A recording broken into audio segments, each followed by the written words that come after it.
connu dans toute l'Afrique. Unajua buloji banebujua Afrika mzima. Il n'y a jamais eu un seul Africain Akuya kuyaka mu Afrika ta moja qui n'a jamais été confronté à la sorcellerie. ule ashia kutanishanaka na mambo ya buloji. Mais le problème qu'il y a en Afrique, c'est quoi? Sasa mambo iko mu Afrika ni mambo gani? On parle trop de la sorcellerie. Beko nasemezia sana mambo ya buloji, Mais quand on pose la question, lakini wakati banauliza vous parlez de la sorcellerie, Mupongo, Buloji, Kindoki, tout ça. uko nasema njuu ya buloji mupongo kindoki malenganya. Maintenant, le Buloji là, c'est quoi? Sasa yenye buloji ni nini? Ici, je ne veux pas vous donner le sens des humains. Mishipenda kumipachia mkusema kwa bantu.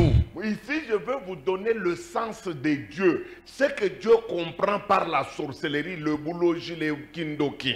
Hii mimi natafuta kuniambia Mungu vile ye eko na beba anaitaka buloji mwenyewe. Quand vous demandez à Dieu, Mukimuulize Mungu, vous lui tendez le micro, vous dites Dieu, unamupatia kibuyu unasema baba Mungu, dites-nous la sorcellerie Buloji, c'est quoi? utuambie kwenye sorcellerie buloji ni nini? D'abord, il y a beaucoup de fausses idées concernant la sorcellerie. Kwanza kuko maakili ya mubaya mbaya ya bongo ile beko naita sima buloji. J'avoue aussi que moi aussi j'en faisais partie. Je faisais partie des gens qui avaient de fausses idées sur les kindoki, les buloji. Na mimi nechikia kusema milikuwa katikati ya bantu bale balikuwa na akili ya kujidanganya yulu ya buloji. En Afrique, quand on parle de la sorcellerie, Mu Afrika wakati beko nasema mambo ya buloji, à 99,9 des Africains, kama tunabeba kipande kinene sana kutosha kutu muntu hata moya bule ba Afrika, tout le monde pense que la sorcellerie est une viande. bantu bote banawazia sima buloji nikalaka ni nyama. D'autres pensent que la sorcellerie c'est une touffe de cheveux.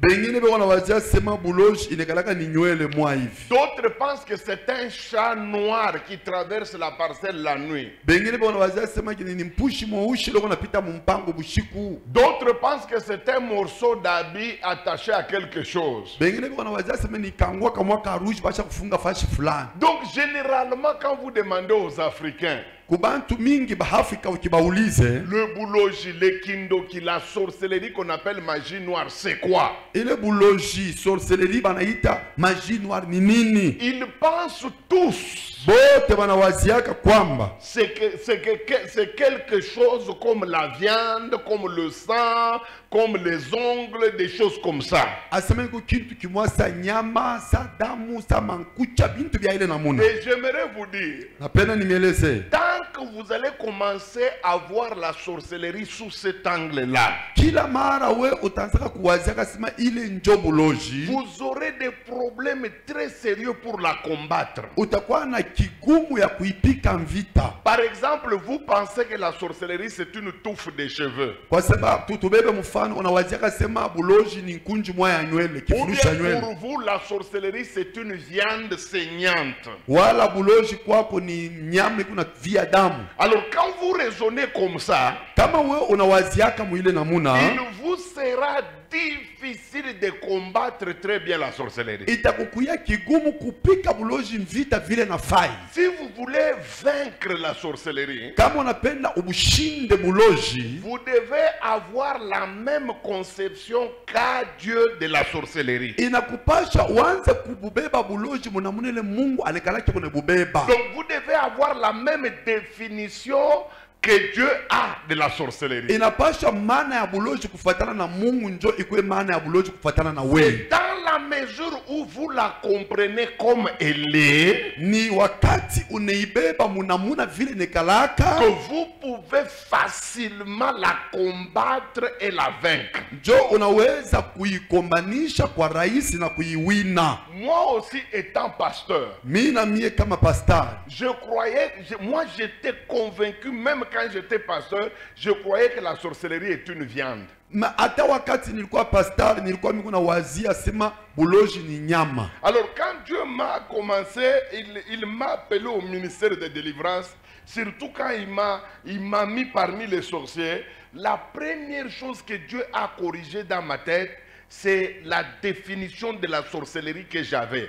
Le Seigneur avait voulu m'enlever ce que j'avais comme conception de la sorcellerie pour me donner la conception biblique de la sorcellerie. Wakati Mungu ananingisha ndani ya huduma ya bukomvi ya kufungula bantu, kia kwanza nilifanya ni kutosha mbele akili nilikuwa nayo zamani yule ya buloji, na mimi nabeba sasa ile akili Mungu ananipatia ya sasa yule ya buloji. Maintenant voyons avec vous. Sasa tutaona pamoja na mwe Bibliquement parlant, kufuatana na Biblia, la sorcellerie c'est quoi? buloji ni nini? Est-ce que c'est une touffe de cheveux? Inakuwa ni kifulusha nywele? Est-ce que c'est une viande? Ni nyama? La Bible va nous parler. Biblia itatusemezea. Allons dans Galates d'abord. Twende kwanza kwa Galatia. Galates chapitre 5. Wa Galatia sura 5. Nous prenons d'abord Louis II.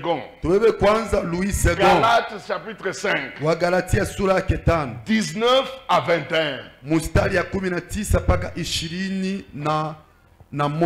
Allons-y. Galates chapitre 5, verset 19 à 21. Nous lisons la parole de Dieu avec action de grâce. Amen. Or, les œuvres de la chair sont manifestes.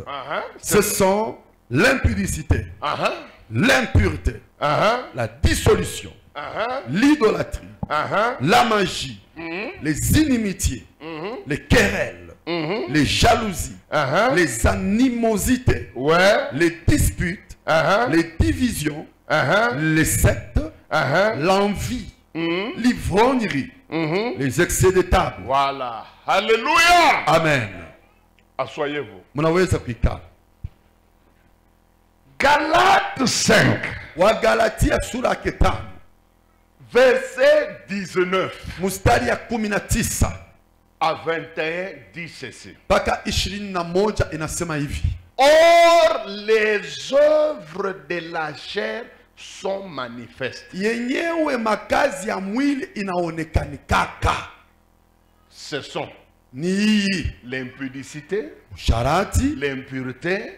kutokuwa na utakatifu. Louis II, à la place de la sorcellerie, lui, il met magie. Louis II pa nafasi ya buchawi yanaweka hapo buloji, magie. Donc, le groupe de choses, le groupe de péchés qu'on va citer ici, Nikusema nkunji ya hii manzambi batataya hapa, Galate appelle ça les œuvres de la Galatia anaita sema matendo ya mwili, l'impudicité, busharati, la magie, buchawi, la sorcellerie, buloji, sont dans la Bible, sont dans le même sac qu'on appelle les œuvres de... mu Biblia biko byote mukinkunji mwa ile biko naita sema matendo ya mwili. Maintenant, je vais vous poser une Sasa question. mimi nitemiuliza, Qui a déjà vu un impudique dans sa vie? ni nani ule alisa onaka Musharati. musharati mu maisha yake na mancho? Amouya onaka basharati. Vous C'est n'avez que jamais- amuna mulubumbashi. C'est que amuna ba mulubumbashi omu. Je vais changer encore. Tageuza. Qui a déjà vu un voleur? Nani ashakonaka ako muivi, muivi. C'est toute l'église, hein? Hapa ni kanisa yote mjima. Maintenant, je vous pose la question. Sasa mimi nafia miuliza. Qui a déjà vu le vol? Nani ashakonaka sasa bwenye buivi? Unabona tu bwivi bunapita munjia bunatambuka mpaka. Tu vois le vol en train Oui, de oui, nabo traverser, et puis tu jambo. salues, tu dis Nanya le vol. Yonaka. Qui a déjà vu? Personne, hein? Hakuna mtu, hein? Ah. Ok. Qui a déjà vu les idolâtres? Ni nani Baabudu ashakonaka sanamu. bantu bakuabudu masanamu? Ah, merci. Asante. Qui a déjà vu maintenant l'idolâtrie? Ni nani mwenye ashakonaka sasa yenye kuabudu kwa sanamu? Vous trouvez l'idolâtrie, la main dans la poche. Unaona kuabudu kwa Elle est en sanamu, train de se... mkono mfuko kuna tembea Qui a mkartie. déjà vu? Nani ashakonaka? Personne, hein? Hakuna. Or, dans la Bible, hein, Na yenye mu Biblia l'idolâtrie, kuabudu sanamu, l'impudicité, usharati, on les met dans un même sac qu'on appelle les œuvres de la chair. baliweka mkitu kimoja banaita sema yote inakuwa matendo ya mwili. Même la magie ici, Hata mwenye uchawi la sorcellerie, bulozi c'est dans le même sac avec l'impureté. biko mpaka mkunji mwaya ya kutokuwa na usafi. Le même sac avec le vol. Biko fashi moya na wivi. Or, les gens vont des voleurs, bantu banaonaka bamwivi mais ils n'ont jamais vu le vol. lakini abaya kuonaka Les mwivi gens voient l'idolâtrie. bantu banaonaka kuabudu kwa sanamu Les gens voient les idolâtres, bantu banaonaka kuabudu kwa sanamu mais ils n'ont jamais vu l'idolâtrie. lakini abaya onaka kuabudu kwa Ce sanamu. qui m'étonne, c'est que Sasa kile kitu nilishangaisha ni et kusema dans l'église, na mukanisa mwenyewe na mujamii alors que dans la pale Bible, mubiblia la mo sorcellerie est mise sur le même diapason que l'idolâtrie. buloji banabweka banafuashi moya na kuabudu kwa sanamu. Maintenant, regardez comment les gens se Sasa ona comportent. vile bantu banakalaka ndio wanafanya Lorsqu'un idolâtre entre dans cette église, wakati mtu wa kuabudu sanamu anaingia mwikanisa on commence à prier pour lui. banaanza kumwombea Même si la personne ne tombe pas, hata kama ule mtu ashanguki même si la personne ne manifeste pas des esprits, hata kama ule mtu ashaketenge croient mapepo que les gens croient délivré et il est effectivement délivré. bantu batamini kusema anaokoka na dia kweli anaokoleka. Quand une prostituée entre dans cette salle, Wakati msherati anaingia ndani ya hapa wanamwombea même si elle ne tombe pas, hata kama shanguke tout le monde croit qu'elle est délivrée. mtu yote anaamini kama mwenye kuokoka Dans la prostitution, kumbe mwenye kusharati l'idolâtrie kwa kuabudu kwa sanamu et même la sorcellerie, na uloji dans la Bible, Biblia elles sont toutes mises dans un sac. yote wanajaza msakoshi. Et ce sac est appelé les œuvres de la Ile chair. sakoshi ya kile wanaita matendo ya mwili. Ça m'étonne que quand il s'agit d'un sorcier qui entre dans l'église, Lakini nishangaisha wakati mloji anaingia kanisa quand les gens commencent à prier pour lui, bantu bakianza kumwombea les gens s'attendent à ce qu'il vomisse une viande. bantu wanachunga atapika mpaka nyama ile. Tant que tu n'as pas encore vomi, tu n'es pas délivré. Kama hauyatapika nyama ni kusema wewe hauyaokoka. Qu'est-ce qui pousse les gens à croire cela? Kinasukuma bantu baamini vile Depuis vitu que nini? dans leur tête, Ni kwa sababu mkichwa le kyao diable a mis la pensée selon laquelle la sorcellerie est une viande. shetani aliweka mawazo kusema uloji ni nyama. La première chose qu'il faut corriger dans votre tête, Kitu cha kwanza cha kutengeneza mkichwa yako c'est que la sorcellerie n'est pas une viande. ni kwamba uloji haina nyama. Selon la Bible, Fuatana na Biblia elle fait partie de ce qu'on appelle l'œuvre de la chair. iko na yoyo amasululu ile wanaita matendo ya Et mwili. l'œuvre de la chair, c'est quoi? Matendo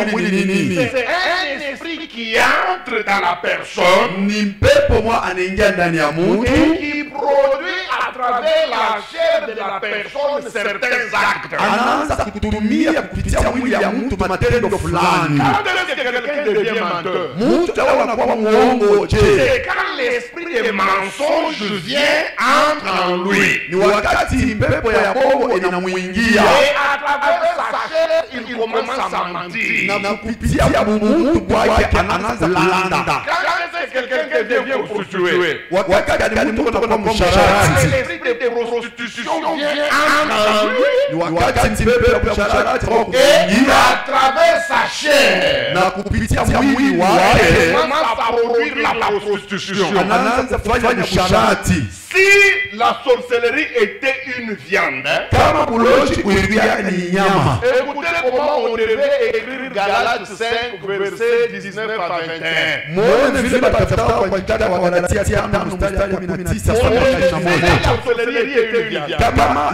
buloji kulikuwa ni nyama, on devait écrire comme ça. batafuta kwa kitabu hivi. Voici les œuvres de la viande sont manifestes. Muone makazi ya nyama ilikala kupuza. Ni Sorcellerie. ulozi. Or, Galates dit que ce sont les œuvres de la chair. Pale Galata anasema inakuwa ni matendo ya mwili. Papa, c'est la première chose que Dieu avait enlevée dans ma tête quand il a commencé à m'utiliser pour libérer les sorciers. Il m'avait dit, Esdras, la sorcellerie n'est pas une viande. Et la première personne à me donner, c'est Dieu lui-même. Il dit, va dans Galate, lis, verras que la sorcellerie haina nyama. La sorcellerie ni ye comme groupe moi na busharati na bundumba. Est-ce que wo shoko na bundumba de buzala unamona bundumba na tambuka tumpango na mloka bundumba wetu yambo na bujibu yambo tona na kesho me bandumba na bonaka me ndu bundumba uya bonaka tatu moi puisque liko invisible de la même manière bundumba po invisible de la même manière Ezra sauto na kabloji na macho puisque ni esprit.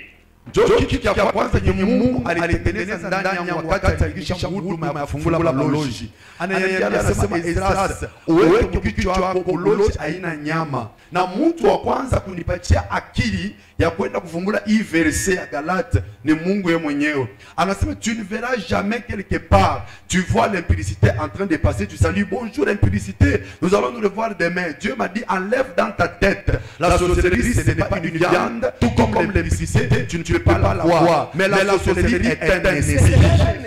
Il a quoi dire? Cet esprit entre dans wakati ule pepo ndiana mtu qui nous fait de vous un sorcier. Dieu anafanya na mloji. Mais quelqu'un me dira, mais pasteur. Ça m'a dit, pasteur. Autour des sorciers, il y a toujours des problèmes de vomissement, des problèmes de courir. Oui, je vais t'expliquer.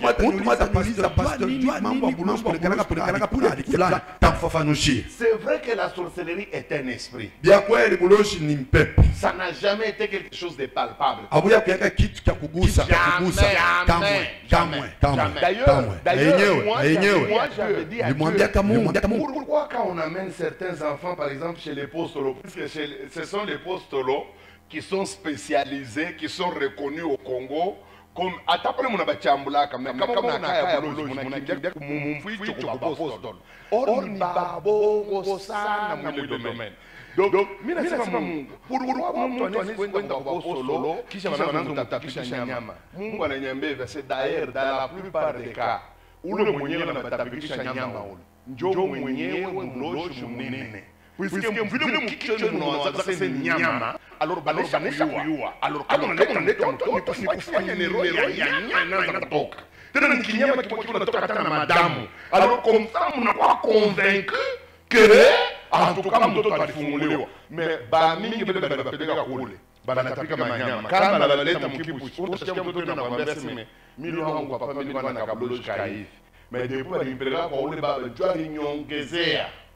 Alors, j'ai posé la question à Dieu, pourquoi autour ya mambo boloji kunaonekana kama anatapika nini? Dieu m'a dit, tu dois le savoir.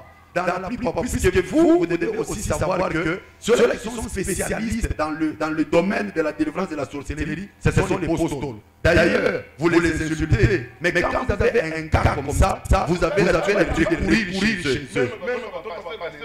Alors Dieu m'a dit, alors regardez bien, ceux-là pour la plupart qui font vomir la viande, ce sont eux-mêmes des grands sorciers. Alors comme dans votre tête, vous avez l'idée selon laquelle quand quelqu'un à la sorcellerie va vomir nécessairement la viande, c'est comme ça que le magicien exorciste va faire qu'il y ait vomissement de la viande. Et généralement, c'est une viande qui est ensanglantante. Et puis, la plupart des charlatans qui délivrent les enfants sorciers là, regardez ce qu'ils font avant d'abord de faire vomir l'enfant. Vous prenez un enfant, vous lui faites boire 2 bouteilles d'huile de palme. Frère, moi je suis un homme qui a étudié. Je suis pas bête moi. Prenez n'importe quel type au monde, n'importe quel que soit son âge, donnez-lui une bouteille d'huile de palme. Aussitôt qu'il termine de consommer, il commence à vomir. Nazari mimi bale banakaka bafufu beko na tapishana vile bandu mimi shi na bafufu muntu mfunda masomo mubatie muntu ataka nani muntu wote itapokuwa ingawa miaka yake mumpatie manchubi ya mafuta konja kunwa akaisha kunwa kanza tapika. Tous, en commençant par moi. kuanzia pamii na kule kumwisho. Si quelqu'un entre ici, Kama mtu anaingia hapa il commence à nous faire boire. anaanza kutunuisha mafuta. Mes amis, Bapeni, au bout de quelques minutes, toute l'église va mourir. mudakika fulani bote batatapika hapa kanisa C'est mzima. la puissance du Seigneur. Haina uwezo wa Roho. C'est la nausée Ni bunya. provoquée par l'huile.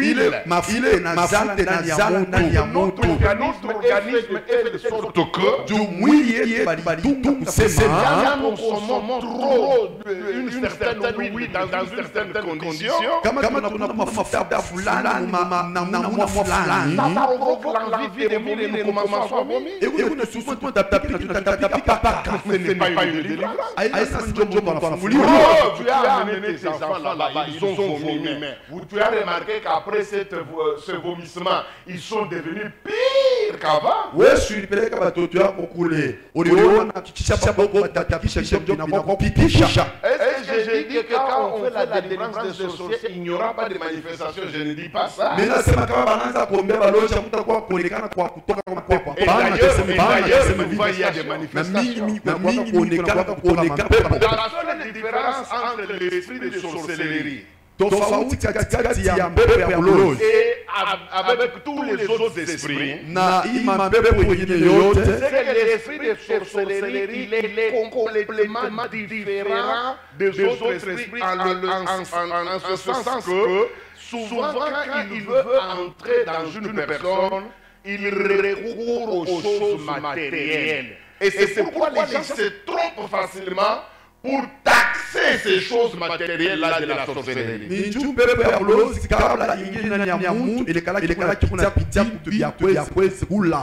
Ndio pale bantu wanawazeka sema mtu na mtu anatosha pepo ulozi na pacha ulozi na pacha kintu.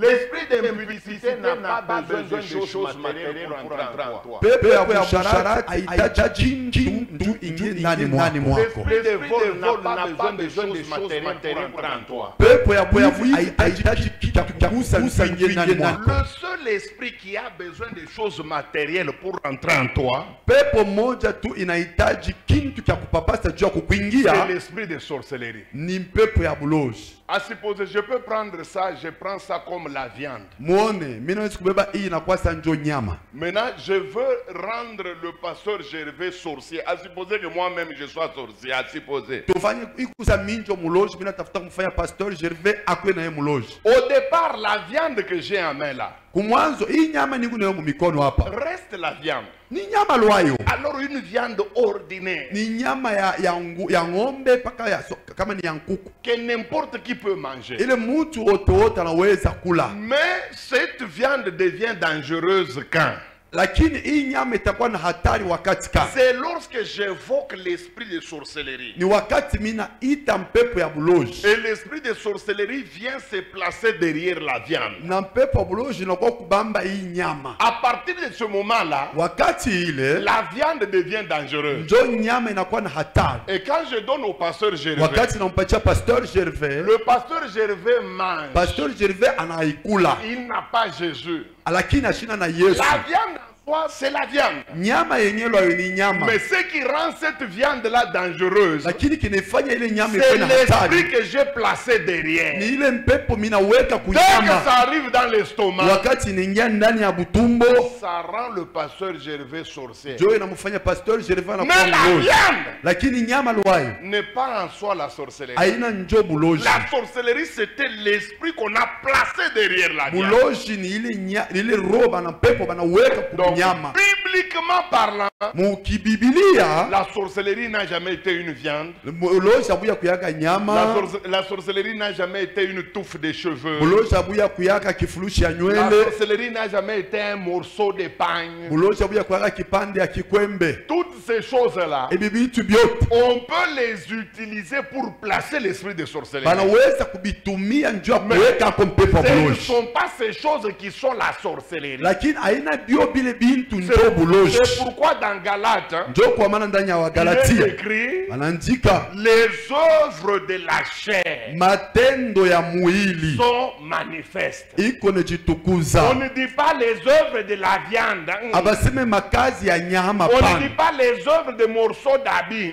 abaseme makazi ya kipande ya nguo. Les choses qu'on cite là, Hivi vitu banataya la hapa, liste de l'idolâtrie, hii l'impureté, gorofa ya la sorcellerie, musharati ya c'est appelé d'abord œuvre de la chair. kwanza biko ni matendo ya mwili. Voilà comment Dieu m'avait enlevé l'idée de la viande. Jo vile Mungu alinitukunya ile akili ya kusema buloji ni Puisqu'il nyama. savait que si je raisonne toujours comme tout le monde, Jo alijuaka sema kama mimi naanza kuwaza paka sa bantu bote, je vais faire souffrir beaucoup de sorciers qu'il va m'amener. mitateswesha baloji mingi bataanza Et kuniletea je hapa, vais me faire souffrir aussi moi-même. na mimi mwenyewe niteliteswa sana. Puisque j'aurai toujours l'esprit de vouloir voir la viande. Jo mimi nitakuwa paka na akili nyone paka mtu wakati atapika nyama. Tant que la personne ne vomit pas la viande, je ne serai pas satisfait. Wakati mtu haya atapika nyama abitanifurahisha. C'est pourquoi Dieu a enlevé cette idée en moi. Jo pale Mungu alitosha ile mawazo ndani La mwangu. sorcellerie, Uloji c'est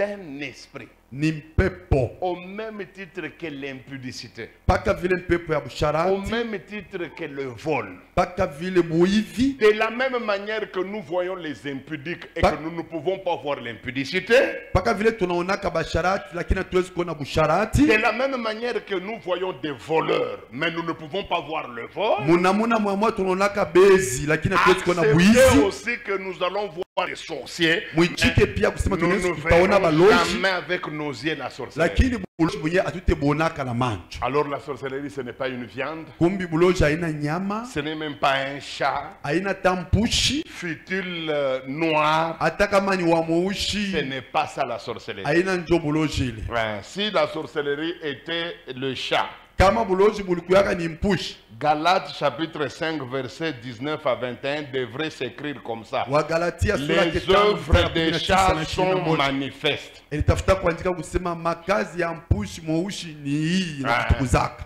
Alors vous les chrétiens, Kumbi mweba Kristo, soyez bibliques. mukwe muko nafaa bitu kufatana na Comprenez Biblia. les choses comme Dieu les comprend. Mwelewe bitu kufatana na D'ailleurs, vile Mungu kone bielewa. C'est quand j'ai compris ça Na ni wakati nilielewa hivi, que je suis devenu un peu plus performant dans la délivrance des sorciers. jo mina kwa wa nguvu sana mkufungula baloji. Dieu a amélioré mon rendement. Mungu ananisaidia kufungula kwangu kuna panda. J'ai commencé à faire des choses que je n'arrivais pas à faire lorsque je raisonnais que la sorcellerie était une viande. Mina anza kwa kufanya bitu bila kwanza kufanyaka wakati nilikuwa miko na wazaka se buloji ni nyama. Alors donc nous sommes déjà bien fixés. Kumbi tunajiweka shibote mwakili La moya. sorcellerie ce n'est pas une viande. Buloji haina nyama, La sorcellerie ce n'est pas du sang. buloji haina damu. Même si ça peut apparaître comme faux, mais la Bible nous dit que ce n'est pas ça. Hata kama Biblia inaonekana sa bongo lakini Biblia inasema sio vile. L'esprit, la sorcellerie c'est un esprit. Lakini bulozi ni mpepo. Maintenant voyons. Sasa tuone. La sorcellerie ici qu'on appelle magie noire. Hii buloji banaita sema malenga nya, buloji bouchi. Elle aussi, elle est subdivisée en 4 grands groupes. Bona bobule buloji, bacha kubukatulula mbipande ine. Avant que je continue avec l'enseignement, Kabla niendeleshe na mafundisho yangu, que je vous donne d'abord une parenthèse. nimifungulie kwanza mkato moya. Par exemple, les Balouba du Kasaï, les Kasaïens, Tuwe mfano ya Bakasai. chez eux, hein, Kwabo, eux, ils distinguent 4. Ça n'a rien à voir avec la Bible. Je vous dis seulement ce que les Kasaïens pensent de la sorcellerie. kwabo banakalaka na aina hii aina ta mu Biblia. Mungu ananiambia kufuatana na Bakasai yule ya buloji. Chez les Kasaïens, Kubakasai, pour eux, la sorcellerie qu'on appelle magie noire ici, kwabo bufuichi, il en existe 4 sortes, buko manamuna ine hein, chez les Kasaïens. Bakasai. Ils ont d'abord ce qu'ils appellent Bouloji Boachi Tatatata. Beko na ele banaitaka sima bubuloji wa bubumbafu. Voilà, c'est le mot qu'il convient. Njo vile napasha kusema. Et puis ils ont ce qu'on appelle Moupon. Kisha beko na ile banaita sima buloji wa butoto. Et puis ils ont ce qu'on appelle Bouloji tout court. Kisha tena beko na ile banaita sema buloji. Et puis ils ont ce qu'ils appellent Tchanda. Kisha beko na ile beko sema chanda. Chez les Kassaïens, ce qu'ils appellent Bouloji Bouachi Tatatata ou bien Bouachi Tatakana. Ile kubakasai banaita sema buloji bwachi tatatata ni nini? Chez eux, Kwabo ce qu'ils appellent sorcellerie Bouloji Bouachi Tatatata, ile banaita sema buloji bwachi tatakana. c'est une sorcellerie de faible intensité. Inekalaka ni buloji bwa chini sana. Selon eux, Fatana nabo souvent c'est une sorcellerie qu'on donne à quelqu'un qui est déjà vieux. inekalaka ni buloji bule banalisha muntu kubukubwa. Par exemple, tu as grandi jusqu'à 50 ans, tu n'étais pas sorcier. Tunaweza vya mfano ulikomiaka lwako na umri 50 au kwake mulozi. Tu arrives à 55 ans, Unafika umri 55 on te donne la sorcellerie. banakupatia buloji. Selon les Kassaïens, Fatana na bakasai tu ne seras pas un grand sorcier, hautakuwa kama muloji munene, mais tu vas commencer seulement à jouer ce rôle. lakini utakuwa tupaka na hii makazi. Tu vas commencer à jouer le rôle de relais d'antenne. Utaanza tu kubasaidia pako. Permettre aux sorciers qui ne peuvent pas toucher la maison dans laquelle tu es de descendre à partir de toi. Kusaidia baloji bale abawezi kuingia mwele nyumba wiko Et kupitia puis, pako. de deux, Kisha kia les pili Kassaïens disent que quand tu as la sorcellerie de Titatatata, baloji bakasai banasema kama mwana bule buloji bwa chita tatata. ça amène un peu la dinguerie. Bunaletaka saka bubumbafu. Tu deviens un peu bumbafu. Bunaletaka saka bubumbafu kiroko. Unaweza kuya huku bababo saa bababo mwa tulikuwa eko nafundisha kwa école de dimanche, mais eko nafungula tirete, anavula sexe eko naonesha batoto.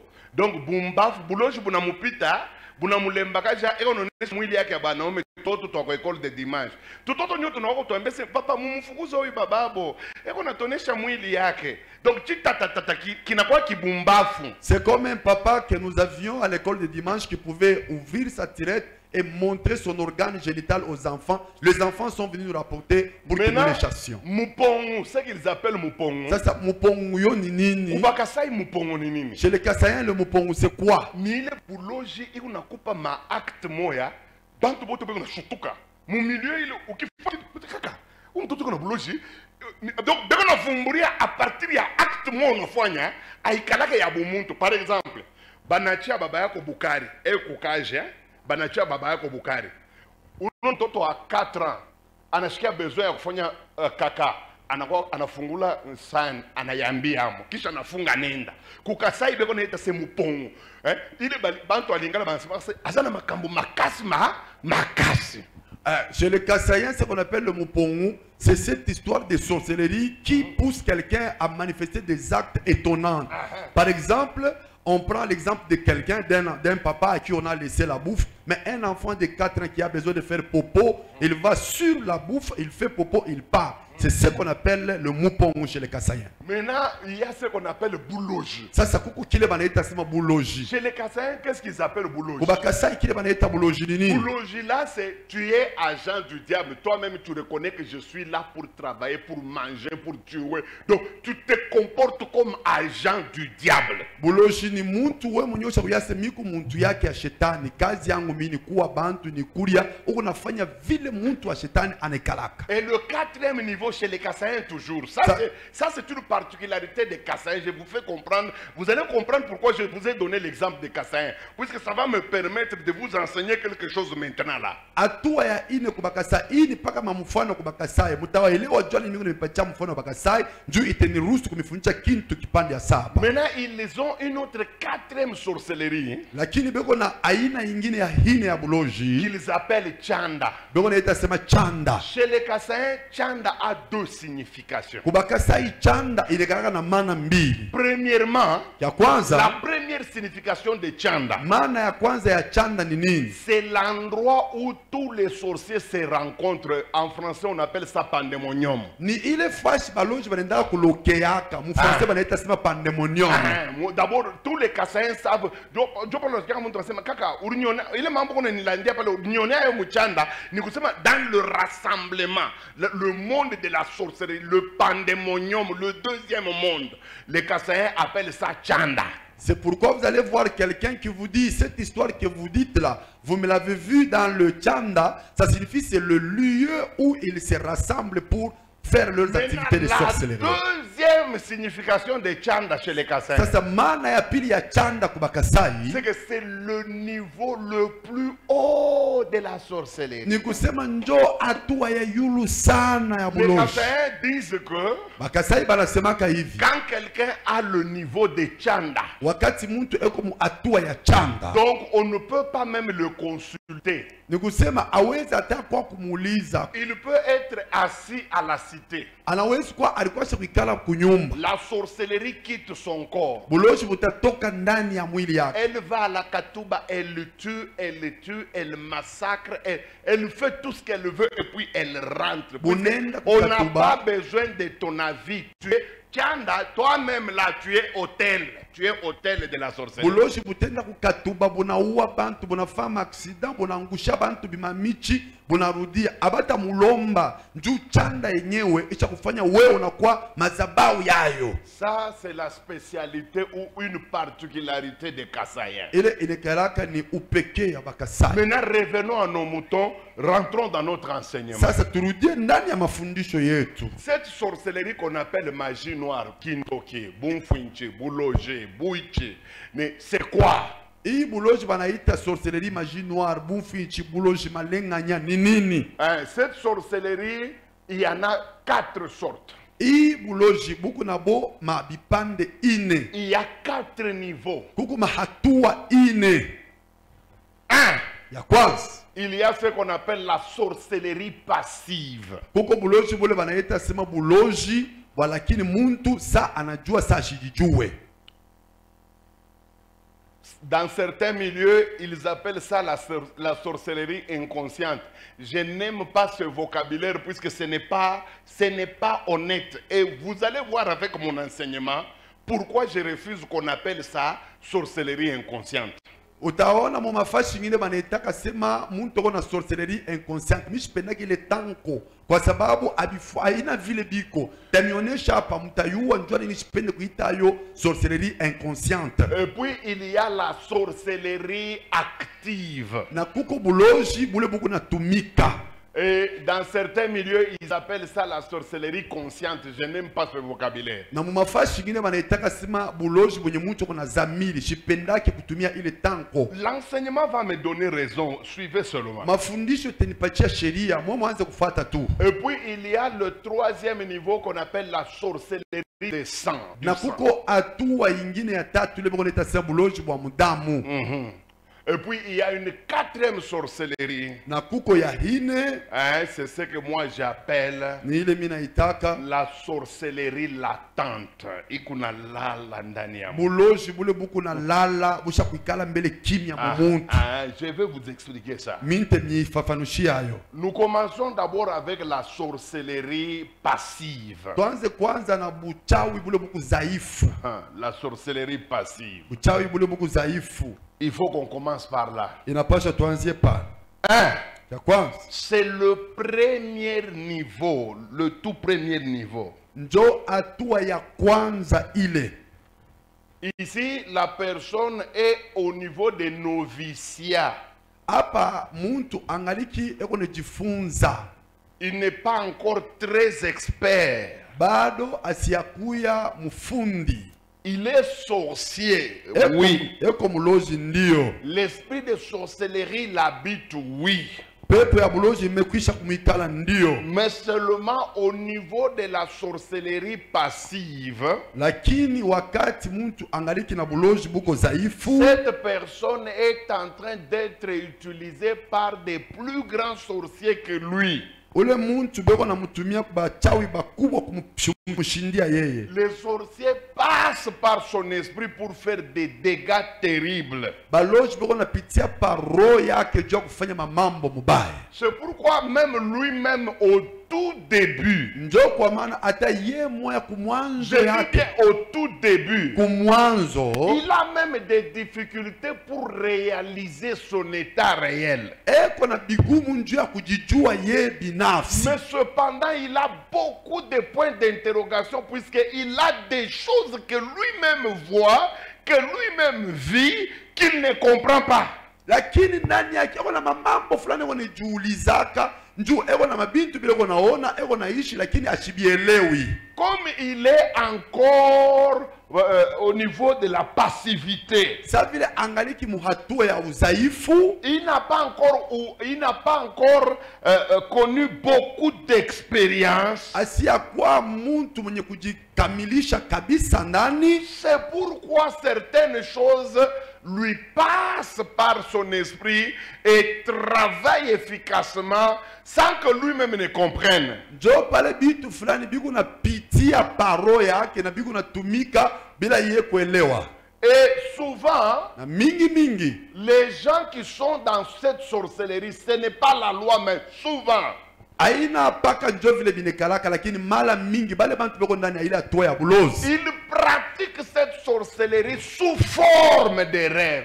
banekalaka beko nafanya bulozi bazaifu lwa mundoto, Puisque l'esprit devient très actif quand ils dorment. kwa sababu roho inakuwa ikuna tumika mzuri wakati beko na lala, Et ils font beaucoup de dégâts dans nos églises. na beko nafama mambo mubaya ndani ya makanisa Ils yetu, font beaucoup de dégâts dans nos maisons. beko nafama mambo mbaya mingi ndani ya manyumba yetu. Mais vous devez savoir ceci. Lakini napasha mjue hivi, Tout esprit de sorcellerie, pepo yote ya bulozi, que ce soit la sorcellerie passive, ikwe bulozi buko zaifu, que ce soit la sorcellerie active, ikwe bulozi bule buko que ce natumika, soit la sorcellerie des sangs, ikwe bulozi bwa mudamu, leur première grande caractéristique, na kionesho yabo bote c'est munene, que l'esprit de sorcellerie aime évoluer dans l'anonymat. Ils aiment se cacher.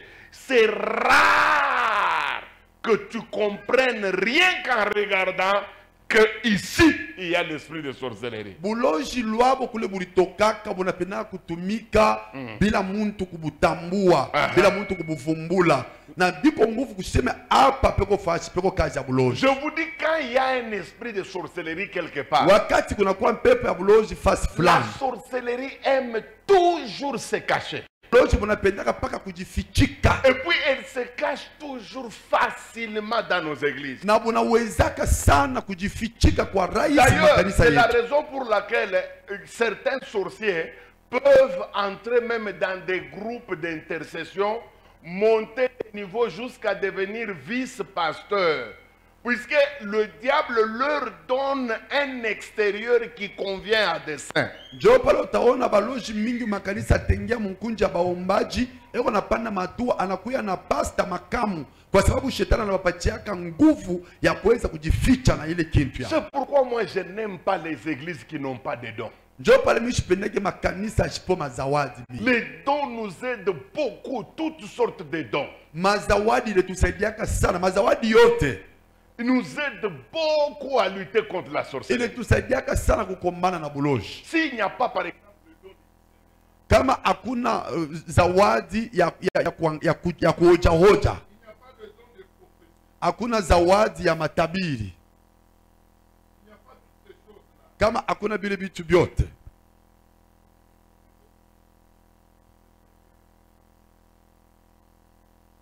amen.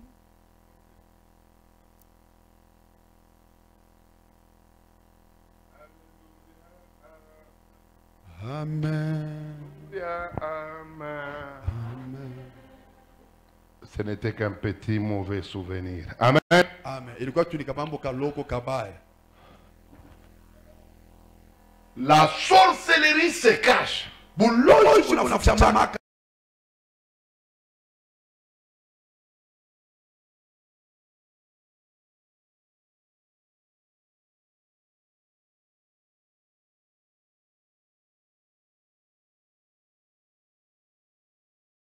rencontrer des apôtres sorciers, ya kukutanishana mutume muloji des lakini prophètes sorciers, kukutanishana nabii lakini des muloji. pasteurs, n'en parlons même pas. Bapasta ndio tusiseme. Par exemple, vous qui avez été à Kinshasa, Mfano mwebale murenda ku Kinshasa. il y a un pasteur qui a dirigé une église, une très grande église. À l'époque, on appelait ça église de ma campagne. kulikuwa pasteur mwa alikuwa kuongoza kanisa mwa munene sasa balikuwa ita kanisa ya makampani. Cette église faisait même 3 cultes. Ile kanisa balikuwa wanafanya kama ibada tatu par semaine, hein? Mu wiki moja. Et le dimanche ils allaient jusqu'à 4 cultes. Mujuma wanaanza kuenda kata kuma ibada ine. Mais imaginez-vous, ce pasteur a dirigé cette église plus de 18 ans avec comme adjoint le plus grand sorcier du quartier. Muwazie kole pasteur eko mwenye kufanya ekonongoza ile kanisa miaka mingi na pastor makamu wake muloji munene sana wa mtaa. Mes amis, les gens mouraient dans l'église, les anciens mouraient. Personne ne savait que c'est cet adjoint-là qui mangeait les gens. Bantu balikuwa beko nakufa mkanisa, bantu beko nakufa mtaa. Hakuna mtu aliwaka sema ni ule makamu ndio alikuwa nakula bantu. Le moment est arrivé, le monsieur a commencé à manifester une maladie. Wakati ilikuwa kufika ule bwana anaanza kugonjwa. Il est mort, il revient. Il meurt, il revient. Il commence même à pourrir. Pour la 4e fois, il dit Nazana makambo koloba, botikangai na lobanane. Bobalobi parler. Ego paka anakufa anafufuka. Ya ine ndio anasema miko na mambo kusema anasema kumbi sema. Maintenant il ouvre la bouche. Ndio anafungula kinywa sasa. Vous connaissez tel ancien qui était mort en telle année. Mnajua kwa mzee fulani alikufaka mwaka fulani. C'est moi qui l'avais mangé. Vous vous souvenez de telle maman? fulani c'est moi qui l'avais mangé. Vous vous souvenez des choristes qui ont fait l'accident quand ils allaient au Bas-Congo? Oui, il y a eu des morts, c'est moi qui les ai mangés. Et quand il a terminé, il a rendu l'âme. Mes amis, le lendemain, l'église est partie de 3 cultes à un quart de culte. Le pasteur commence à appeler les gens lui ont dit non. Si toi tu étais de Dieu, tu pouvais voir ça même dans un rêve. Il nous a mangé comme ça, toi tu n'as rien vu. Vous savez pourquoi le pasteur là a souffert? Ce n'est pas qu'il n'était pas le vrai pasteur. Il était pasteur. Mais il manquait le charisme. C'est pourquoi quand vous êtes dans une église comme celle-ci, où vous avez un dirigeant qui a des visions, qui a des prophéties, attachez-vous à cette église. Parce qu'il y a une église où il y a des dons spirituels. Même si les sorciers se cachent pendant 10 ans, la 11e année, le Seigneur le mettra dehors. Et puis il y a deux péchés que le Seigneur ne cache jamais. Dans toute la Bible, il y a 2 péchés, même si vous le faites pendant 30 ans, le Seigneur ne laissera jamais ce péché être caché. C'est la sorcellerie et l'impudicité. Essaye, tu es un serviteur de Dieu et tu commences l'impudicité en 2000. Tu vois, Dieu ne dira pas. Tu dis pourquoi?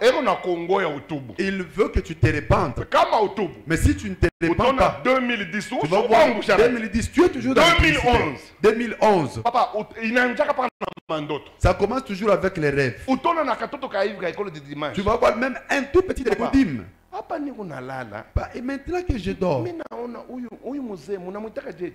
j'ai vu cet ancien. C'est comment vous appelez Tiswaka? Je le vois, il est dans un hôtel. Alors ça commence comme ça. Dieu ne supporte jamais l'illicité.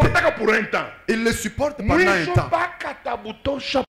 Mais fin de compte, il va dévoiler cela. Deuxième péché, le Mungu afuchika. Un deuxième péché que Dieu ne cache jamais, qui que tu sois. C'est la sorcellerie. Si tu es sorcier, tu peux être dans une église 5 ans. Tout le monde est maman. Alors lorsque Dieu verra que tu t'es beaucoup joué de lui, kukulota. Même le drummer vont se rêver de toi. Tena ni kukulota ni huyu anakulota leo, anakulota kesho. Kesho kuta na batoto wako boto unasikia baka mtoto wako mmoja anakuita mama. Mi aina kibengo mama. Me unyambie kwa mama. Kumukimya au kambwa shuku pake iko kintu. Ndio unachosea. Sasa hapana mama ni kufuatana na bile ni kunona. Et ça sera des songes à répétitif. Celui-ci te voit aujourd'hui, celui-là demain. Même tes enfants te diront, maman, tu n'avais pas appris quelque chose. C'est pourquoi pour éviter que Mungu akutoshe. Alors pour éviter Mungu que Dieu te dévoile. Alors répands-toi toi-même. Et tu seras délivré pour de bon. Dieu m'a envoyé ici pour que tu sois délivré. Parfois peut-être tu te dis, à qui vais-je dire ça? Dieu a touché le pasteur Serge. Il dit, va appeler ses papas. Dieu, il te voit toi ici. Ouvre seulement ton cœur, tu seras sauvé. Aujourd'hui c'est le jour du salut. Amen. Amen. Maintenant écoutez. Ça mouchiké. Même si la sorcellerie se cache sérieusement, mais elle ne cache jamais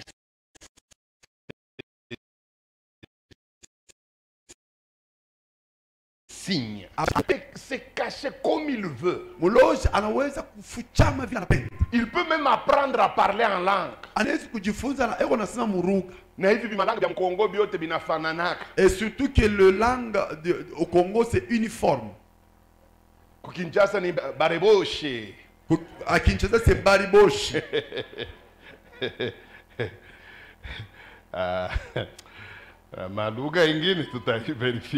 D'autres langues nous les vérifierons plus tard. Vous savez quelle personne bloque ma langue? Mon prière moi minez kusema 1000 langues. Niko nguvu. Misha kukomala muluga. Ote nikutaka mimi nakaluga kamoya. Baisha na kubamba mkanisa yote mjima se papa wetu ye lugha yake nikalaka likelekeshe. Moi, dans une même prière, je peux parler 1000 langues. C'est pas comme toi, dans l'église, tout le monde sait que notre papa, sa langue, c'est Likelekeshe. La Bible dit que lorsque j'étais un enfant, je parlais comme un enfant. Je marchais comme un enfant. Quand je suis devenu adulte, je parle comme un adulte. Moi, j'ai déjà grandi dans le don de parler en langue. Mon prière, moi, taweza kupika 1000 langues kuna coulé. C'est pourquoi dans une même prière, je peux parler 1000 langues sans coulé.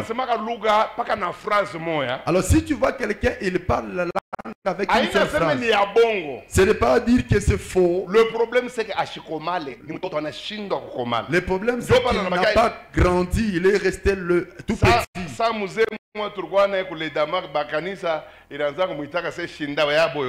C'est comme un ancien à l'Edama, à l'église de l'appelé Shindabaya Koyoko.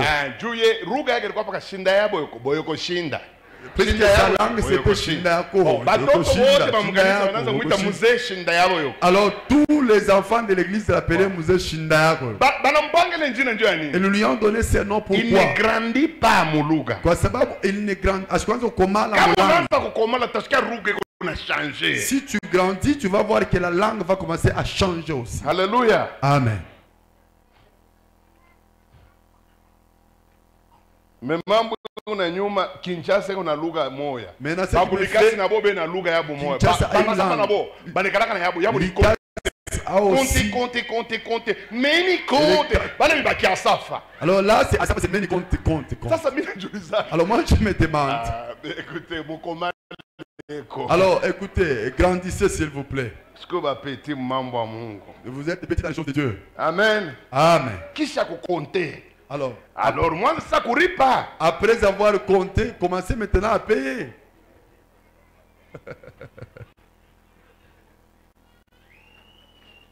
Amen. Amen. Écoutez ce que la Bible dit.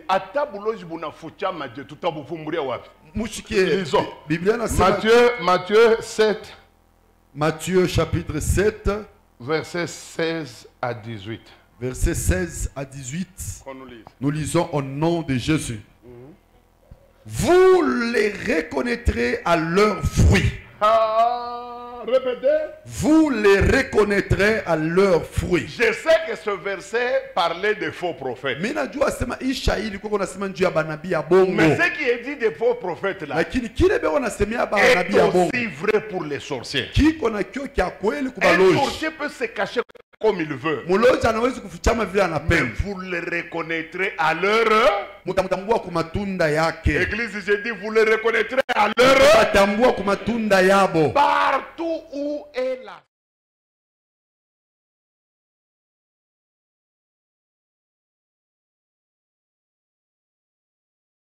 Sasa tuone pamoja mwe. Quels sont les signes de la sorcellerie passive? Maalama ya bulozi dhaifu ni maalama kani? Hein? Les signes de la sorcellerie passive. Maalama inekalaka nafuata bulozi buku dhaifu ni maalama kani? Un, Kia kwanza, de mauvais rêves et des cauchemars répétés. J'insiste sur le mot répété. mandoto mubaya na kulota bintu bibaya biku narudiaka paka vile na mina weka mkazo pale. Je ne veux pas que vous tombiez dans l'erreur. Mishipene mubikotole. Je ne parle pas d'un mauvais rêve isolé. Je ne parle pas de ça. Mishiseme ulionaka ko ndoto mwa mubaya pana. Je ne dis pas un cauchemar isolé. Non. Mishiseme ulota bibaya siku moya pana. Puisque nous tous dans cette salle, Kwa sababu shibote hapa maskani. on a déjà fait un mauvais rêve l'un ou l'autre jour. Isha kutufikiaka tunalota mubaya siku mwa fulani. Mais ce n'est pas ça la sorcellerie. Lakini aina ile njobu Mais loji. quand il y a la sorcellerie passive, Lakini wakati kuko buchawi bule les dhaifu, mauvais rêves deviennent un mode de vie.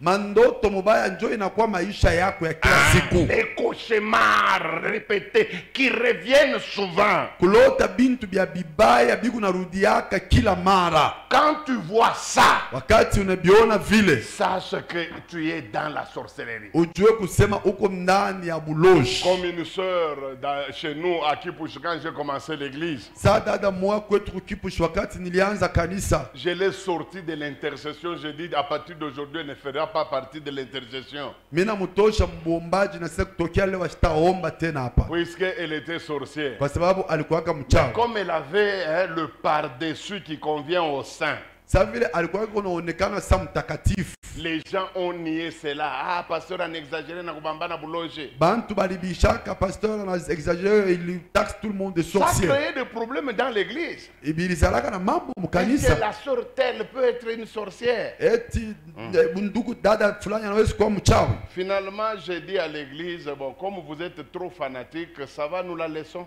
Naambia kanisa kumi vile mumu nampenda sana, kumi Mais tumwache. quelques temps après, c'est elle-même qui vient me voir. Kisha wakati fulani badani yepeke anakuwa kunyona. Écoutez ce qu'elle me dit. Mshike vile ananyambia. Elle me dit, pasteur, moi je ne dors jamais. Anasema pastor milo wangu shilalake. Je lui dis pourquoi. Elle dit, puisque j'ai fait des rêves bizarres. Mena C'est sijua elle-même qui me nini. dit. Anasema njoo mina lotaka mubaya. Mais elle me dit, le rêve d'aujourd'hui m'a fait très peur. Anasema lakini ndoto ya leo inanipatia boka. Je lui dis, qu'est-ce que tu as rêvé? Anasema namwambia ni nini Elle ulilota. me dit, nous étions un groupe de jeunes filles et de mamans. Anasema tulikuwa nkunju.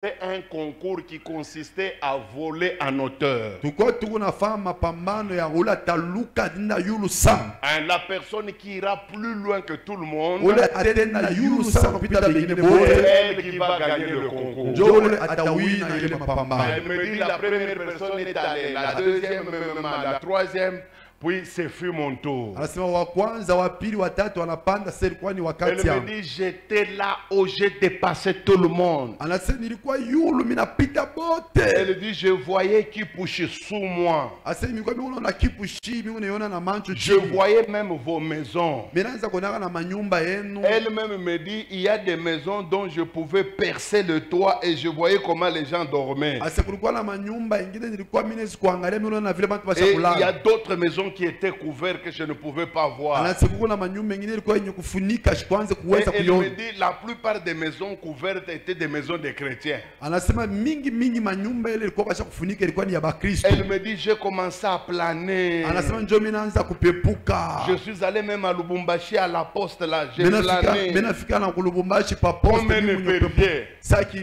qui Et quand je suis descendu, on m'a acclamé. Asema pale mimi nashuka bananipikia mikono. Oui, ce fut le tour de ma mère. Njoo ilikuwa sasa ni wakati ya Ma mamangu mère, na elle m'a dépassé. mamangu yeye ndio alinipita. Elle est allée très loin. Anaenda mbali sana. Et quand elle est descendue, Wakati anashuka en tout cas, on l'a aussi na yeye acclamé. banamupikia mikono. Et on a dit, Anasema c'est ta fille qui est devenue reine. anasema ni mtoto wako ndio Puisque anakuwa malkia. elle a dépassé toutes les filles. Kwa sababu anapita babinti bote. À ma grande surprise, quand on a commencé à danser, moi j'étais dans le trône. Kwa mshangao yangu wakati balikuwa biko nacheza mimi nilikuwa mshirikala pa J'ai enzi. vu ma mère m'apporter un bébé. Mimi naona mama yangu nileta mtoto mchanga Le moja. bébé était vivant. Ule mtoto mchanga alikuwa Ma aliangalia na hai. mère a introduit les doigts dans les yeux. Il a enlevé les yeux. Mama yangu aningisha mkono mulincho Le anatukunya bébé lincho. criait. Mtoto alikuwa analalamika. Et il a pris le bébé, il l'a mis dans le mortier. Anabeba mtoto ule Elle anamweka l'a mis dans le mkinu. mortier.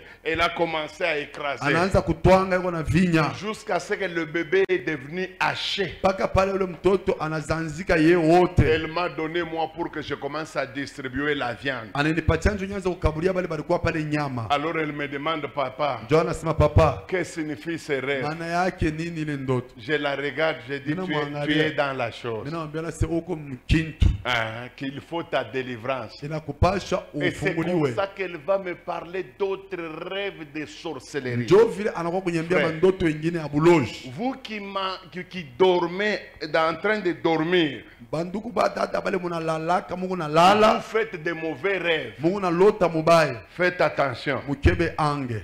Deuxième signe Alama ya pili.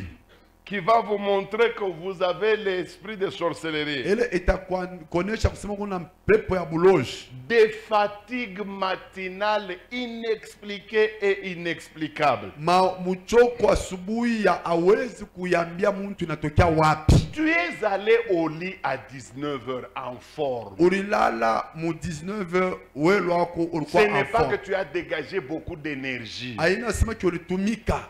Tu as bien dormi. Ulilala kimya. Mais lorsque tu te réveilles le matin, c'est toujours fatigué. Kama unalamuka asubuhi unekalaka paka mwenye Tu n'as même kuchoka. pas de force. Hauna na nguvu hata kidogo. La raison c'est quoi? Ni nini C'est que sababu? pendant le sommeil, Ni kusema wakati ulikuwa unalala, ton esprit est en activité quelque part. roho yako kunatumika fashi Soit en fulani, train de travailler dans un champ, wala kunatumika mashamba, soit en train de travailler comme domestique. wala kunatumika saa Et c'est boli. pourquoi quand tu te réveilles le matin, tu as des fatigues inexplicables. Ndio kwa maana wakati unalamuka asubuhi uko na mamuchoko au yuko natokea. Troisième signe de la sorcellerie passive. Alama ya tatu ya buloji buko dhaifu. Des trous de mémoire exagérés. Makusabwa bintu kwa kupitisha. On appelle ça en français amnésie. Anaitaka mfransa c'est amnesia. Donc les oublis exagérés. Makusabwa kwa kupita. Et vous savez d'où viennent les oublis? Na mnajuaka ile makusabwa kunatokea wapi? Un sorcier peut oublier même $1000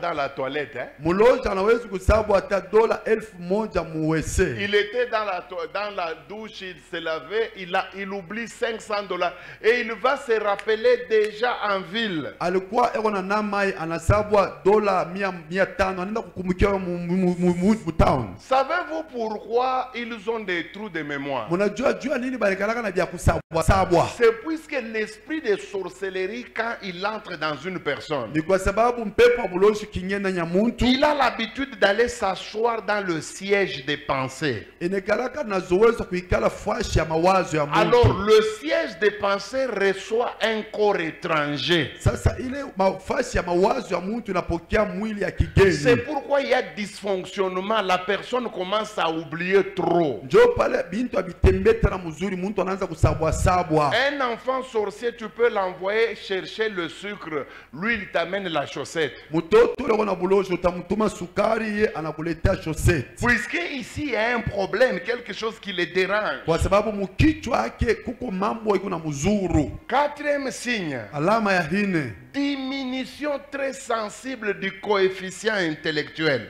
kushuka kwa akili ndani ya muntu. Mes amis, Barafiki, mes amis, barafiki, vous pouvez avoir un enfant très intelligent à l'école primaire. unaweza kuwa na mtoto mwa eko na akili sana De kushule kidogo. première jusqu'en cinquième, il brille de mille feux. Kuanzia shule ya kwanza mpaka ya tano eko na akili sana. Il arrive en sixième, on lui donne la sorcellerie. Anafika shule ya sita La banampatia bulozi. première chose que tu vas remarquer, Cha kwanza kile utaona, une diminution sensible du quotient intellectuel. utaona akili ya masomo L'enfant, inashuka, depuis qu'il a inapunguka. commencé à étudier, il ne fait que de 80, de 90. Mwanzo alianzaka masomo alikuwa paka na ma 80 ma Mais il 90. arrive en sixième, on lui donne la sorcellerie. Anafika shule ya sita Pour la banampatia première bulozi. fois, il fait 36%. Itakuwa ndio mara yake ya kwanza anafanya Et vous 36. allez voir un désintéressement. Utaona na yeye mwenyewe bya masomo anakuwa kubikatala amu ya masomo, ashiitake tena, ashipende tena kufunza, abimwambie tena kitu. Il a envie d'abandonner. Vous vous demandez pourquoi. Quelque chose est entré en lui. Ni kitu mwaki naingia ndani mwake. Un autre esprit. Alama ingine, Cinquième signe alama ya tano de la sorcellerie. ya bulozi Monologuer pendant le sommeil. ni kusema sema wakati mtu Kulisemea. analala, kulisemea.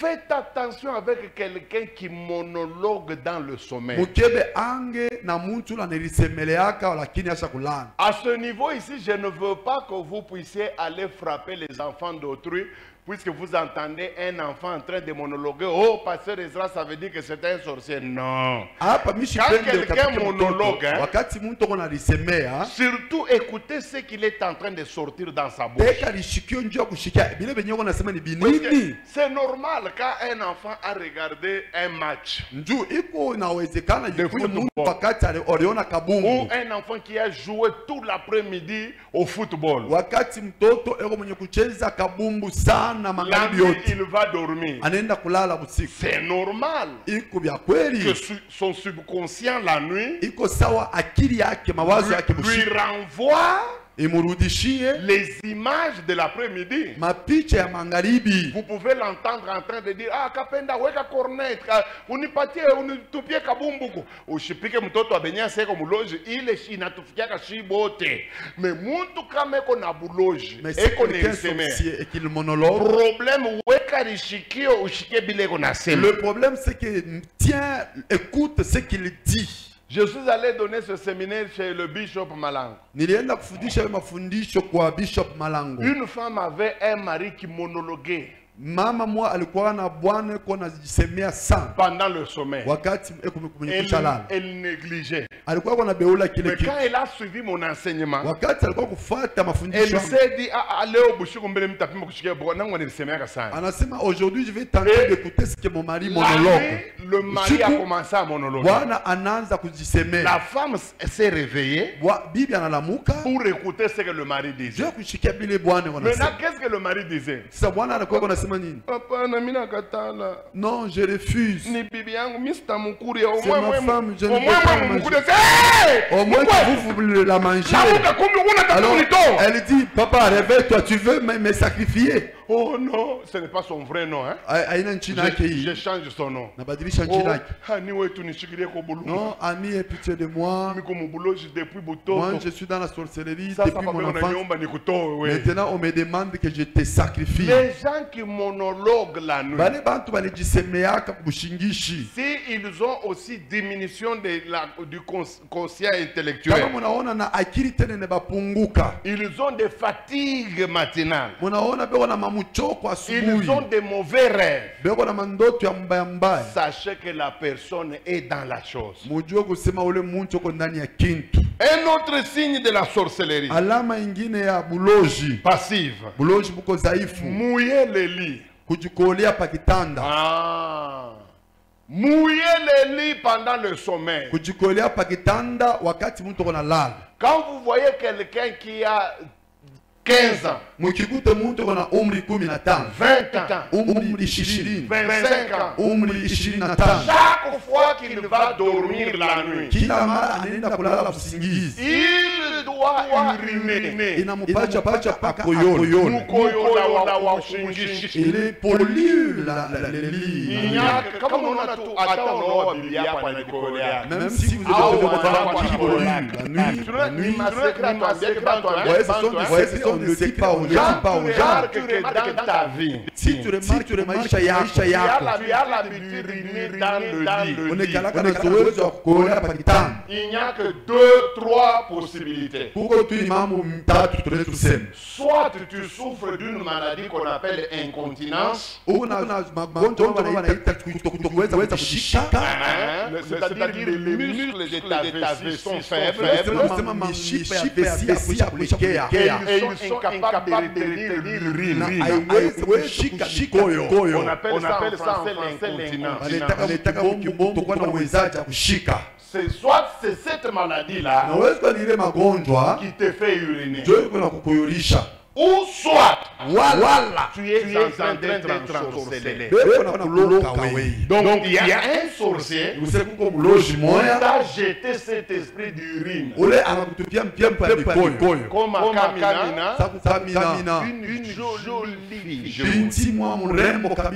C'est parmi les femmes que Dieu a créées à tête reposée.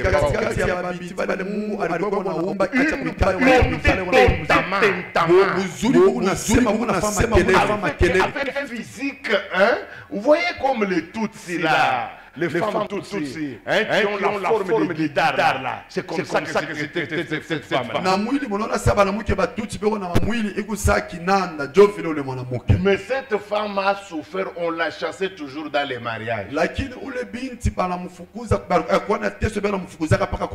Je lui pose la question, pourquoi on te chasse? Elle me dit, papa, papa, j'ai l'habitude d'uriner sur les. Écoutez ce qu'elle me dit. Lorsque l'on cherche un mariage, alors je ne fais plus. Quand je rentre chez lui, je ne peux plus faire. Mais lorsque l'on m'épouse encore, je commence à faire pipi. Alors comment le pipi a commencé? À 18 ans. On l'a.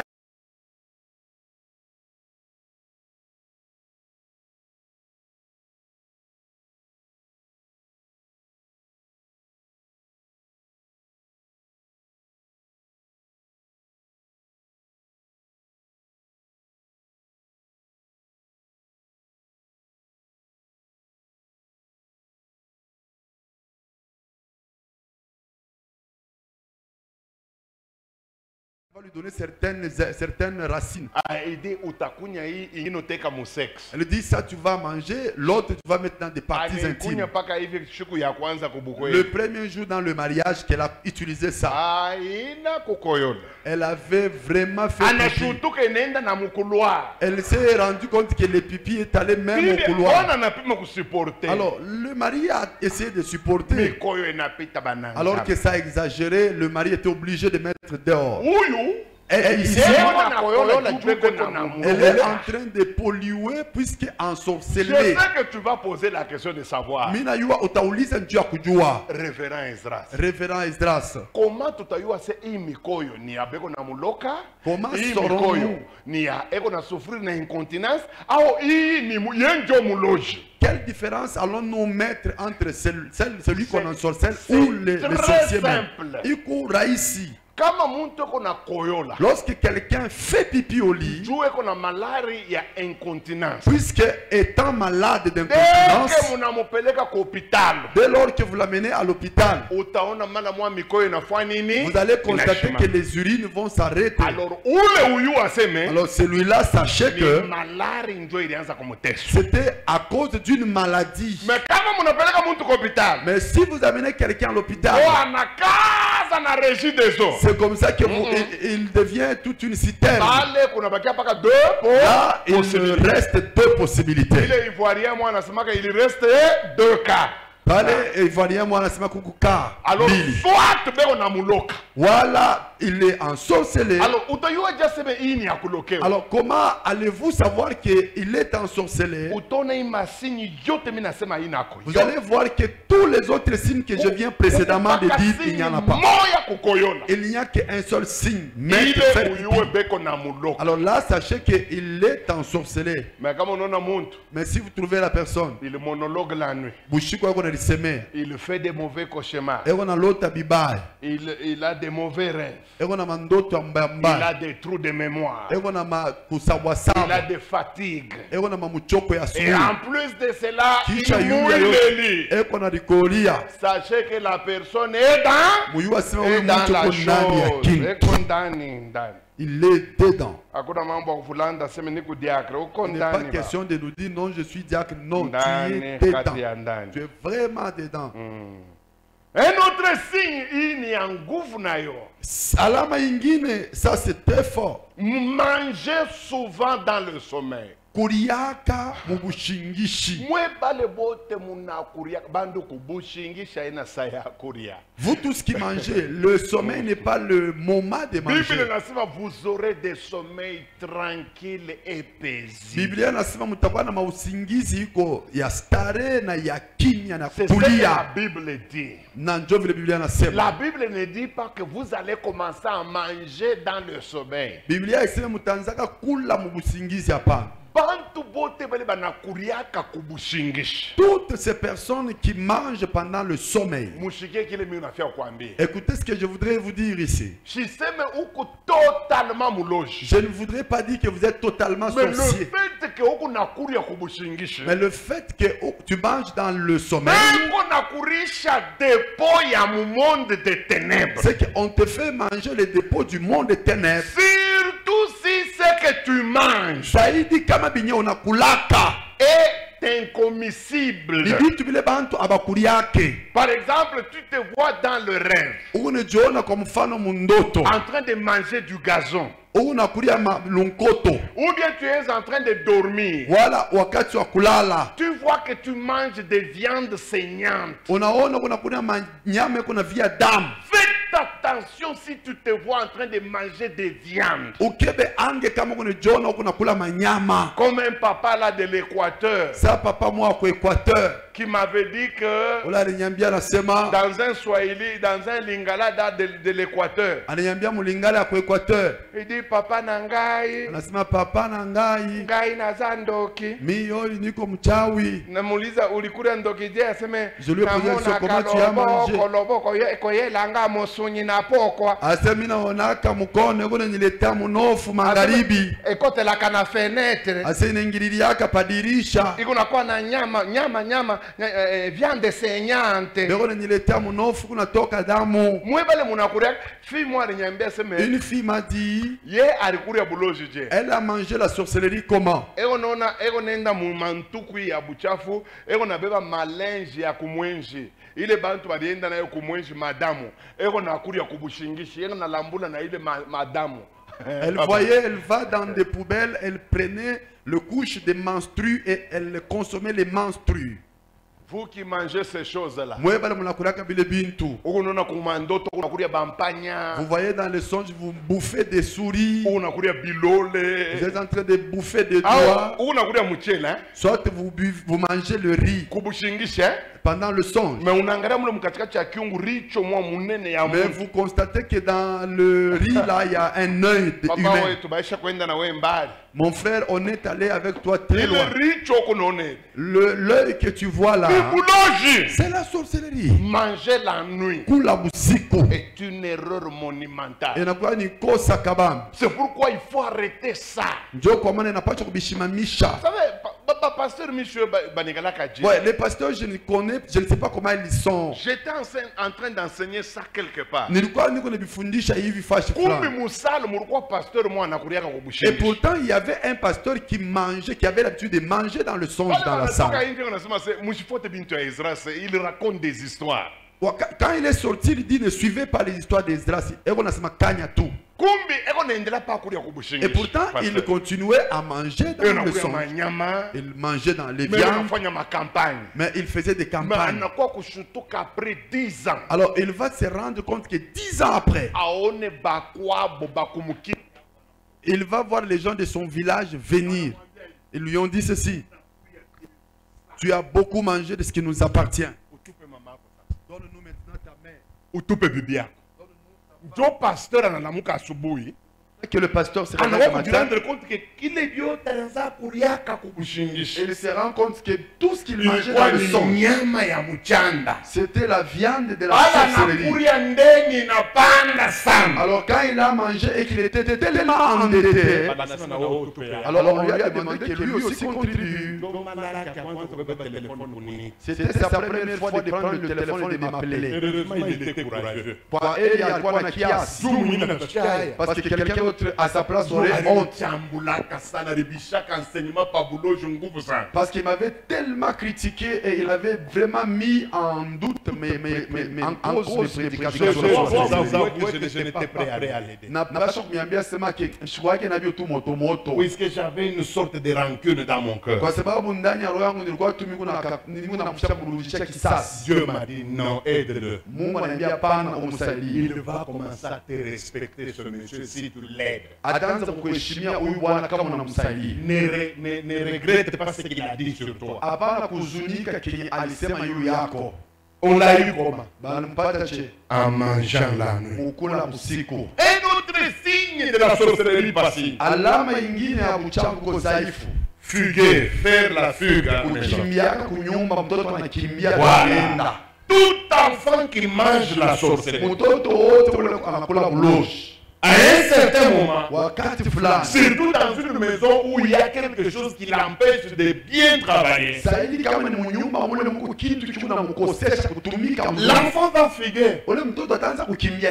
Il va fuir. Et vous allez voir, quand il fuit de la maison, il ira toujours dans des endroits publics où il y a concentration de pouvoir de la sorcellerie.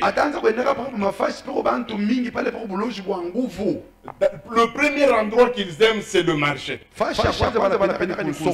Deuxième endroit qu'ils aiment, les arrêts de bus. Troisième endroit, c'est l'endroit où il y a concentration des humains. Tu vois les endroits comme Machipicha, le point chaud. Vous allez trouver beaucoup d'enfants. C'est vrai, il y en a beaucoup qui viennent pour manger. Mais d'autres sont envoyés là-bas puisque possédés par l'esprit de sorcellerie. Si vous allez le chercher, vous le remettez à la maison. Après 3 jours, il va encore.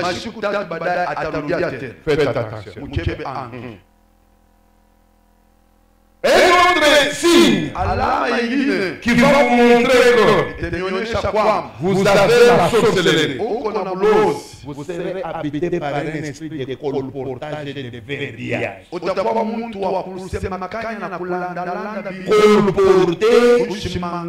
et le verbiage. Un sorcier, il ira chez le pasteur. Il dit l'ancien tel a dit, il quitte chez le pasteur. Il va chez l'ancien. Je viens de chez le pasteur. Il a dit. Il peut entrer dans une chorale. Dans une semaine, il vous fait cogner des têtes dans tous les sens. Le conducteur est contre le vice, le vice contre les choristes, les choristes contre le conducteur. À la base, une seule personne. Et c'est comme ça qu'il tue les églises. Avec le bia, on appelle ça en Chiluba le bia kula kula. Mulingana tuba.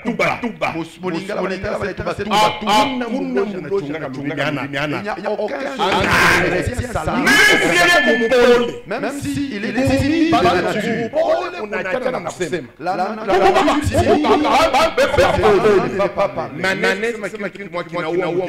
Mais quelqu'un peut être timide, il dit un mot qui tue toute la vie. Ils ont la langue aspic. beko na lulimi lwa nsumu Il crée des querelles partout. beko na zala mafujo fasi yote Dans une église qui prospère, kanisa mwa fulani yeneso na sitao si eux ils entrent là-bas, kama wanaingia pale batanza kampanye ya kushusha pasteur heshima na kuchongea mambo. ils vont commencer Tena facilement na kutoka et mkanisa. les gens croiront facilement et quitteront l'église là. Ni hapa mabwana. Ce sont ces gens là. Si tu es dans ce monde, Kama uko ndani ya ile ulimwengu il y a un problème. usio komama C'est pourquoi demain, njoo kwa maana kesho nous aurons la première séance de délivrance. tutakuwa na siku ya kwanza kufungula bantu. Je veux vous demander de venir par famille. Milomba kwenu jamaa Papa, maman, tous les enfants qui sont à la maison. baba mama mama batoto nyumba venez avec Demain, on aura la première séance de délivrance. kesho pia na siku ya kwanza kuombea baba. Vous allez voir ce que le Saint-Esprit va faire dans vos familles. Utaona kile Roho Mtakatifu atafanya ndani ya majamaa Et yetu. les esprits de sorcellerie seront enlevés. Na mampepo ya buloshi itatoka. Un autre esprit ou un autre signe Alama nyingine de la sorcellerie, ya buloshi le somnambulisme. ni mtu acha kulala analamuka anaanza kutoka iko nini. Tous les sorciers passifs Baloshi bote bazaifu vivent le somnambulisme. Le somnambulisme, c'est quoi? C'est quelqu'un qui, tout en étant totalement endormi, mtu le acha kulala il peut se réveiller de son lit, anaweza kulamuka pa kitanda dans la tenue où il est, muile mangwari lala nayo soit en sous-vêtements, soit en peignoir, je ne sais pas.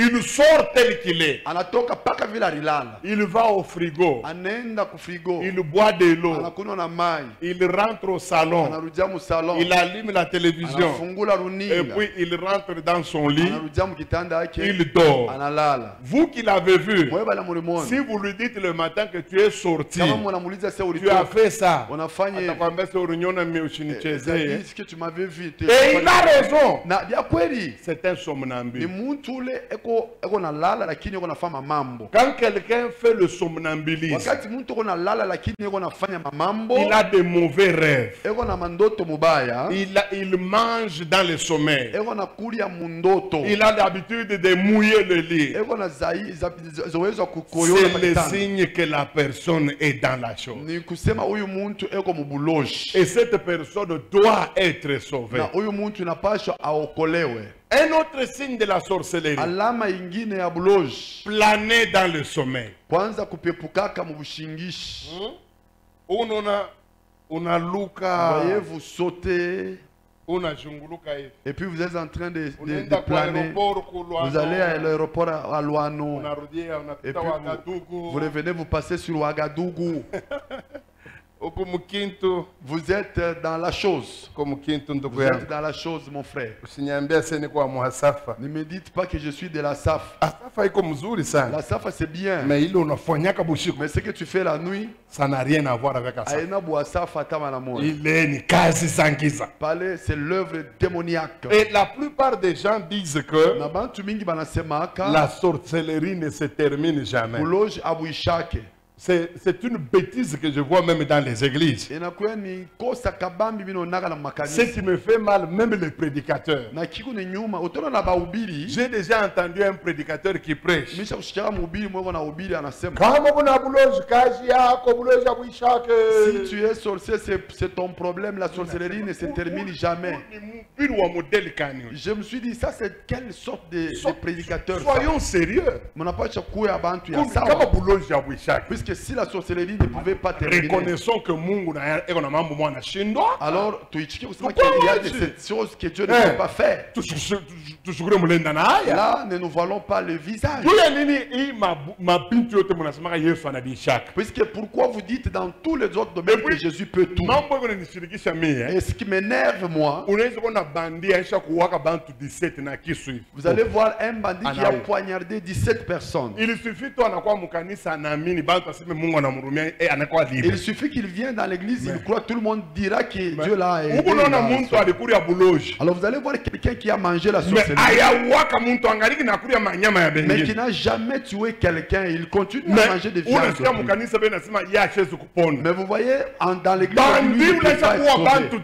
mais le bandit qui a tué 17 personnes, il les a poignardés, il les a éventrés. Mais l'église accepte que Jésus l'a reçu. Écoutez, le boulot, je bonne échec. Mouchiké, la sorcellerie peut terminer. Le problème de la sorcellerie est à quel niveau? Écoutez-moi très bien. C'est le problème de la honte. Tous les sorciers ont un problème. Ils ont un même problème. Comment accepter que je suis sorcier? Et pourtant la Bible dit, si tu as honte de moi devant Dieu, moi aussi j'aurai honte de toi devant mon Père. Si tu ouvrais seulement ton cœur, moi tous les sorciers qui sont venus me consulter, avec tout leur cœur blanc, papa, moi, je suis sorcier. Que Dieu m'aide à être délivré. Je dis bien, bote à 100%. Eux tous à 100%, ils ont été sauvés. Dieu me dit que la souffrance, le problème des sorciers, c'est qu'ils ont la honte. Deuxième chose, qui fait souffrir la société envers vous. Le traitement de la société à leur égard. Le jour qu'ils acceptent qu'il est sorcier, tous ceux-là qui étaient en train de lui parler vont l'abandonner. C'est surtout à l'église, même si quelqu'un est délivré, on les considère toujours comme étant sorciers. Alors c'est ce qui les étouffe. Mais lorsque l'église aura changé de mentalité à propos, vous allez assister à de grandes délivrances dans ce domaine. Regardez hier ce garçon qui est passé devant ici. Il a poussé personne. Il a dit de se tenir debout, personne. C'est lui seul qui a compris que l'argent que tu allais chercher dans les fétiches, ça va le tuer. Jésus, si tu fais comme ça, il ne peut que te recevoir. Alors demain nous allons avoir de grandes délivrances. S'il y a possibilité, ne mange pas à midi. Je ne dis pas que comme on a gêné, si tu ne pourras pas ne pas gêner, mange bien. Mais si tu es fort, ne mange pas à midi, viens. Nous allons nous rencontrer le soir ici. Nous allons commencer des prières de délivrance. Frères, les gens seront sauvés. Et la grâce du Seigneur va opérer. Que Dieu vous bénisse. Vous allez m'excuser. Leo, minachoka sana pasteur.